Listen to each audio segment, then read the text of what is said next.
লাউ দুধ সর্ষে বানাবার জন্য লাউগুলোকে এরকম ডুমো ডুমো করে কেটে নিয়েছি, একদম কচি লাউ। এগুলোকে বড় বড় করে ডুমো ডুমো করে কেটে নিয়েছি। এবার দিয়ে দিয়েছি কড়াই তেল। সাদা তেলের মধ্যে দিয়ে দিচ্ছি একটু কালো জিরে, 4টে লঙ্কা চিড়ে দিয়ে দিলাম। যে যেমন ঝাল খাও তেমন দেবে। এই ডুমো ডুমো করে কেটে রাখা লাউগুলো এবার দিয়ে দেবো।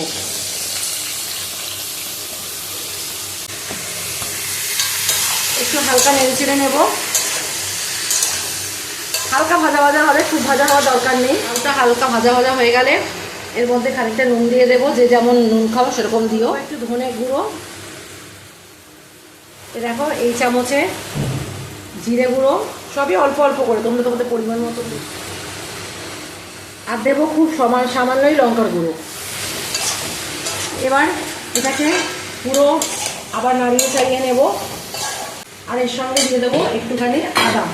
আমি গ্রেট করে আদা দিই, তোমরা বেটেও দিতে পারো, আর হচ্ছে মানে কী বলো মিক্সিতে পেস্ট করে দিতে পারো, আর শিলনোড়ায় বেটে দিতে পারো।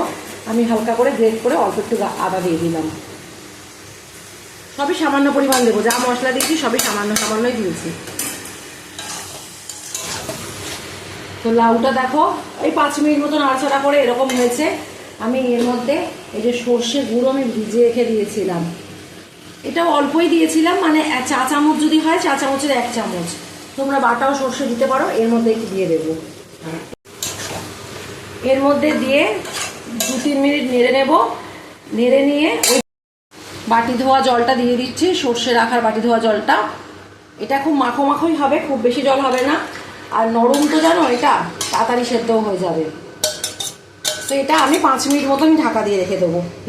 আমি বড়িটা ভেজে রাখতে ভুলে গেছিলাম, তাই জন্য আরেকটা কড়াতে আমি এদিকে কয়েকটা বড়ি, বিউলি ডালের বড়ি আমি ভেজে নিচ্ছি। বড়িগুলো হয়ে গেছে, বড়িগুলো আমি এবার তুলে রাখছি বাটিতে। 5 মিনিট হয়ে গেছে, লাউয়ের তরকারি একদম ফুটে উঠেছে। এর মধ্যে মানে এই যে লাউটা প্রায় সেদ্ধ হয়ে এসছে। আমি এবার এর মধ্যে দিয়ে দেবো অল্প করে দুধ। তোমাদের যতটা দুধ দেওয়ার প্রয়োজন তোমরা দেবে। আমি 1/2 কাপ মতন এর মধ্যে দুধ দিয়ে দিলাম।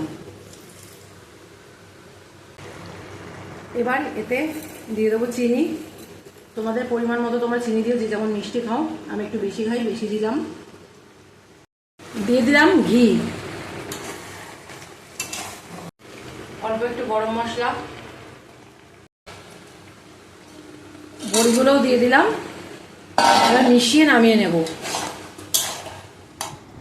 তো লাউ দুধ সর্ষে রেডি, তোমরা এরকমভাবে বানিয়ে খেতে পারো।